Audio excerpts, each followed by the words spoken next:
Bon, dans le cours aujourd'hui, il y avait deux bouts d'équation qu'on n'était pas certain. Fait que le premier, c'était comment on était arrivé à la première partie de l'équation 1.25.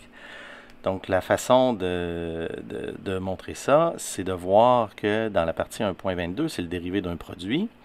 Puis, le dérivé d'un produit, on connaît ça. Puis ensuite, on se retrouve avec psi étoile d psi dt plus d psi étoile dt psi. Puis là, ben, on a l'équation de Schrödinger et son conjugué. Fait qu'on peut tout simplement remplacer. Puis, quand on remplace, on s'aperçoit assez rapidement que le terme de potentiel va disparaître parce qu'on va prendre le complexe conjugué. Puis, il va s'annuler quand on va faire l'addition. Donc, on va se retrouver exactement avec la première partie de 1.25 qui va être psi étoile d2 psi dx2 moins d2 psi étoile dx2 d psi. Donc ça, c'était la première partie qu'on avait rencontrée ce matin. C'est plutôt facile, c'est fait. La deuxième maintenant. On se demandait comment on était passé de psi étoile d2 psi dx2, etc., à la dérivée par rapport à x d'une différence là, psi étoile d psi dx moins d psi dx psi. Bon, la première, là, une des premières choses qu'on peut faire, c'est que on peut simplement appliquer ddx sur psi étoile d psi dx moins d psi étoile dx psi pour voir que, en effet, ça nous donne l'expression que ça remplace. Mais ça, bon, c'est simplement pour suivre le raisonnement. Ça ne nous permet pas vraiment de comprendre les détails. Mais l'idée pourquoi Griffith fait ça, c'est qu'à la ligne suivante, on a un intégral en dx.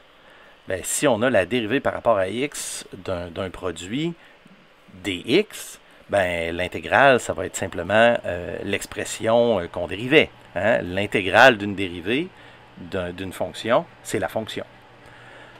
Donc, c'était la raison pourquoi Griffith fait ça, c'est qu'il sait que la prochaine étape, c'est une intégrale. La deuxième option, c'est simplement de solutionner l'intégrale en sautant cette étape-là, puis en faisant l'intégrale par partie.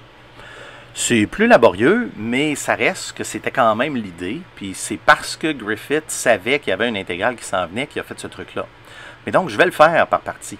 Donc, j'enlève la substitution que Griffith a fait. Puis, je vais simplement faire l'intégrale IH bar sur 2m de psi d2 psi dx2 moins d2 psi étoile dx2, etc., etc. Donc, juste pour simplifier, là, j'enlève les IH bar pour écrire, là, puis je vais juste faire le premier terme, puis après, je vais tout de suite faire le deuxième terme par identification. Puis après ça, on va voir qu'on va exactement avoir la même chose. Donc, une intégrale par partie, comment on fait ça? Je vous rappelle que si on a une intégrale UdV, on va pouvoir remplacer par UV moins l'intégrale de V du. Puis le truc ici, c'est de trouver un dV dans notre expression qui est facile à intégrer. Parce qu'on va remplacer l'intégrale de UdV par UV, puis VdU. Donc, ça nous prend l'intégrale, le dV. Il faut être capable de faire son intégrale facilement. Mais ici, on en a une. Parce que d2 psi dx2 dx, ben, c'est simplement la différentielle de d psi dx fois dx. Puis ça, ben, on peut écrire ça facilement, différentielle de d psi dx. Donc, ça nous donne que notre U, on va prendre psi étoile, V, on va prendre d psi dx, du, on le calcule, c'est simplement d psi étoile dx fois dx, puis ensuite le dv, ben lui, c'est d2 psi dx2 fois dx. Le truc ici, c'était vraiment que le V, l'intégrale de dv, okay, pour obtenir V, c'était vraiment facile, comme on a montré plus haut. Donc, on remplace. On a l'intégrale de UdV est égale à UV moins l'intégrale de VdU. Fait que j'écris ici mon intégrale, UdV. Je dis que c'est égal à U, qui est écrit ici, ensuite fois dV. U, excusez, fois V.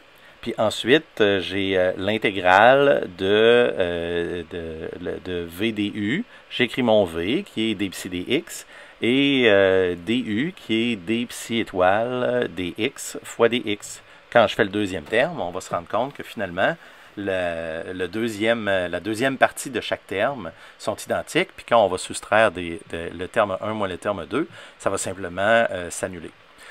Donc, une fois qu'on prend le terme 1 moins le terme 2, puis qu'on réécrit, ben, on se retrouve exactement avec la même expression qui est obtenue dans le Griffith grâce à sa petite substitution intuitive. Mais ici, on le fait au complet, par partie.